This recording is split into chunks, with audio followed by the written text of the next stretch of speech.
पश्चिम बंगाल में भारत जोड़ो न्याय यात्रा का 15वां दिन है, तो आप राहुल गांधी से मिलने आए हैं। मैं राहुल गांधी के साथ न्याय भारत जोड़ो यात्रा किया हूँ,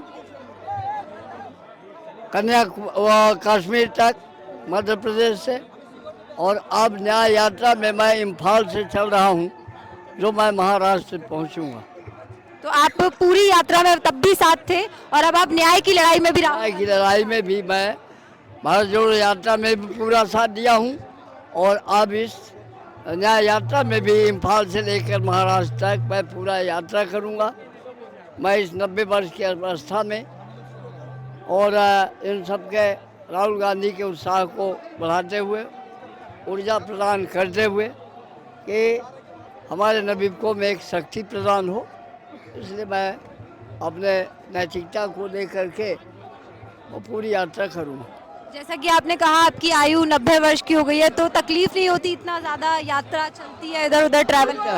कोई तकलीफ हमको आज तक कोई तकलीफ नहीं महसूस हुई, कोई परेशानी हमको हुई ही नहीं। और राहुल गांधी के न्याय की लड़ाई में आप बराबर उनका साथ देंगे? क्या लगता है ये जो कदम राहुल गांधी ने उठाया है न्याय का हक दिलाने का, इस देश के गरीबों को, युवाओं को, किसानों को, महिलाओं को, क्या कहना है उसमें?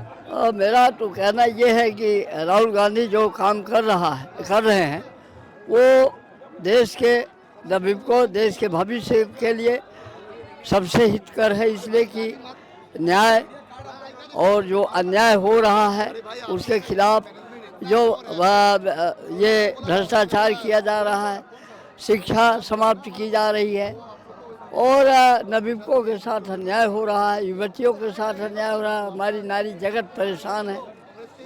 इन सब बातों को लेकर के आज की जो ये मौजूदा फांसीवादी सरकार है, तो ये हमारे हिंदुस्तान के लोगों को भुलावे में डालकर, उसके लिए राहुल गांधी हमारे चल रहे हैं और हम उसमें नैतिकता को लेकर के उनके साथ चल रहे हैं। तो आपका ये साहस देख के बहुत अच्छा लगा कि उस उम्र में भी आप इतना डटकर राहुल गांधी के न्याय के साथ खड़े हैं। बहुत सारे युवाओं को भी आपसे प्रेरणा मिली। युवाओं के लिए तो मैं इसके बाद भी पूरे हिंदुस्तान में चलूँगा, और नबीबकों के साथ जो अन्याय हो रहा है ये हमारे बर्दाश्त से बाहर है। तो आपने देखा किस तरीके से इस उम्र में भी राहुल गांधी के साथ भारत जोड़ो यात्रा में भी जुड़े हुए थे। भारत जोड़ो न्याय यात्रा में भी अब 7 महाराष्ट्र तक ये अंकल जाएंगे। 90 वर्ष की आयु में भी इस तरीके का संकल्प, इस तरीके का जज्बा, ये काबिले तारीफ है और बहुत सारे युवाओं को, बहुत सारे लोगों को इनसे सीख मिलेगी इस न्याय यात्रा में।